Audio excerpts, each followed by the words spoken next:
Kalimpong tour part 3। ঘুম থেকে উঠেই চা খেয়ে ব্রেকফাস্ট করে বেরিয়ে গেলাম সাইট সিইংয়ের উদ্দেশ্যে।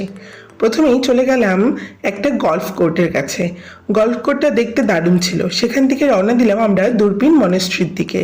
মনেস্ট্রিটা দেখে মনটা যেন জুড়িয়ে গেল। সেখান থেকে চলে গেলাম পাইন ভিউ নার্সারিতে। নার্সারিতে ঢোকার টিকিট ইন্ডিয়ান হলে 20 টাকা এবং ফরেনারদের জন্য 50 টাকা। সেখানেই ছিল একটা ছোট্ট মতো ক্যাফে। ক্যাফেতে মোমো খেয়ে বেরিয়ে পড়লাম আমরা হনুমানজির মন্দিরের উদ্দেশ্যে। মন্দিরে পৌঁছে মন্দিরের চারপাশটা দেখে মনটা যেন জুড়িয়ে গেল। সেখান থেকে চলে গেলাম পাশেই আরেকটি দুর্গা মন্দিরে। দুর্গা মন্দিরে কিছুটা সময় কাটিয়ে গিয়ে চলে গেলাম ডেলো পার্ক। ডেলো পার্কের পার্কিংয়েই ছিল প্যারাগ্লাইডিংয়ের কাউন্টার, আর ভেতরে ছিল অনেক অ্যাক্টিভিটিস। সেখান থেকে আমরা গেলাম সায়েন্স সিটিতে। সায়েন্স সিটির কিছু প্রিয় অ্যাক্টিভিটিগুলো তোমাদের সাথে শেয়ার করলাম।